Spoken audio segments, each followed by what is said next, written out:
gonna go see this water tower, see what's going on there.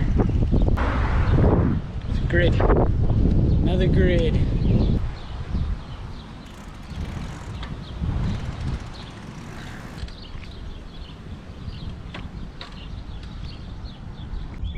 Hey, check it out. Look, there's a butterfly flying around. Yeah, there it is. Look at that. It's flying. Probably can't see that because it's a wide angle, like super view. So it shrinks everything down. It's in the distance, so you can see everything, all the little details, all compacted together. Makes it difficult to zoom in because it's super view. All right. I thought I'd share some thoughts about people, and my experience, and things that I've noticed, because I'm very visual and I observe stuff. I noticed the relativity between spaces and lines and that sort of thing, how there's patterns to everything. There's a grid system and we're all kind of trapped in it. We're all kind of controlled by this structure that's surrounding us, and we ourselves are a type of structure, a pattern, okay, right? We have all these different molecules, these atoms, you know, this molecular structure, this DNA, all that sort of stuff, this biology. It all formulates something, formulates life.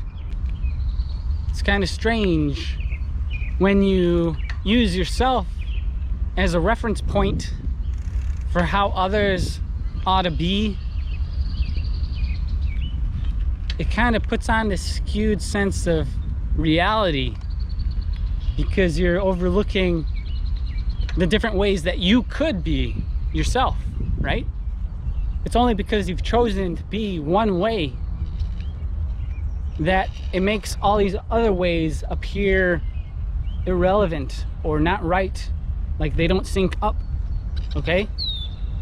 But when you start understanding that your way of being is a way that you don't have to be, you could be these other ways as well, right? You could change, you could adapt, you could break the pattern if you know how, if you have enough energy to do that, if you have enough control over yourself, enough understanding of how you behave, because behavior is a pattern, something that continues over and over again through time, okay?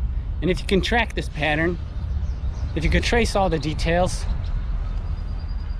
if you look at what's controlling it, right? What's causing the reactions that you have, you know, the different signals out there.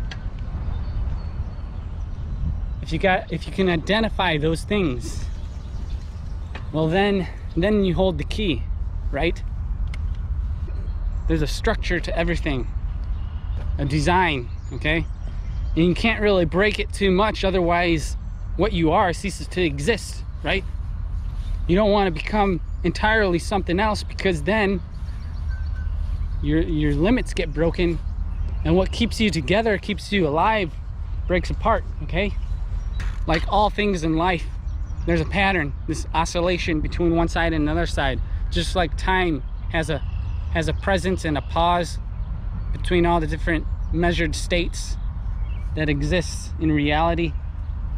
We have to imitate that. We can't just be one thing forever,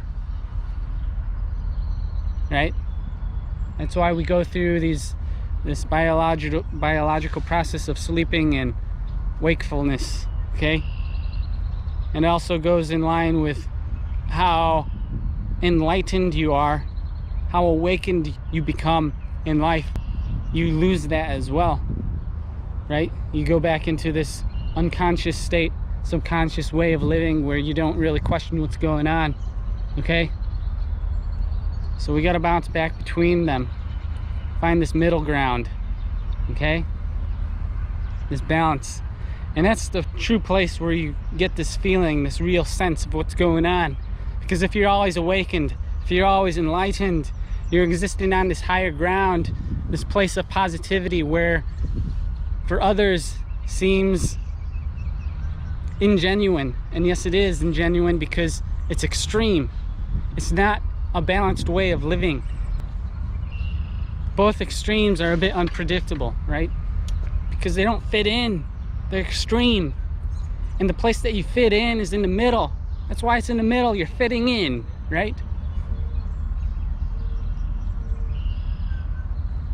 So you gotta bounce between everything and understand it. That's what I try and do.